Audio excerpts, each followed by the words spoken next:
Omukolo gw'okusabira abayizi abasoma mu bibiri abagenda okutuula ebigezo ku ssomero lya Kampala Parents kutandise ku ssaawa emu nga gwetabyeko abayizi, abazadde wamu n'abasomesa.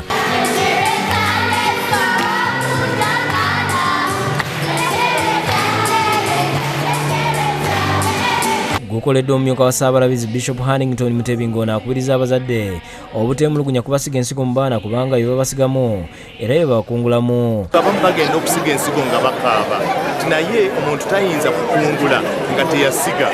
Kale emyaka gino gyonna omusango abaana babadde basiga era tukkiriza nti kujja kukungula nga basanyufu. Akulira essomero lino Daphne Kato ayogeddeko eri abazadde n'ategeeza nti okukulembeza Katonda kye kibayamba okuyita obulungi. Kubanga buli kintu kyonna Katonda alina okubeeramu era ffe ne we tutuuse wakati kisa kya Katonda.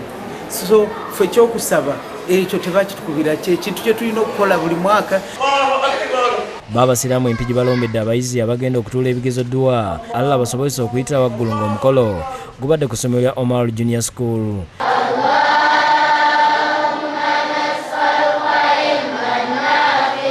Sheikh Abira asabye abayizi okwesabira ennyo edduwa kubanga kyekyokulwanyisa ekisooka mu buwanguzi Allah mwayitira okuwa abamusaba. Tukimanyi bulungi nti edduwa kyekyokulwanyisa ky'omukkiriza nti nibo baba bavudde wano okumaliriza Mukama abakulembere beere mubeezi waabwe nayo gye banaaba babalaze.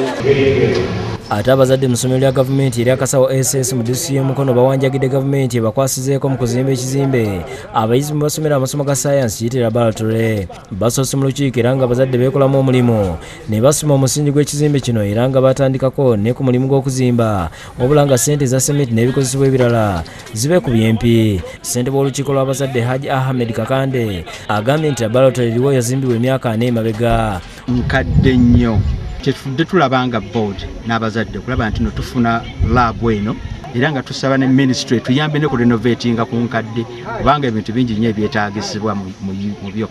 Omukulu w'essomero Haji Muzamiru Mukwatampala agambye nti beetaaga obukadde 360 okuzimba ekizimbe kino. Nga tulaba ssente ezo nnyingi nnyo abazadde baffe bayinza obutazisobola okukuba omulanga gavumenti etuyambe tukwatizeeko. Adrian Bwani Kabale, Saulo w'okulira ne Joseph Kinobe be bakusakidde gweno ku Lwabukedde TV.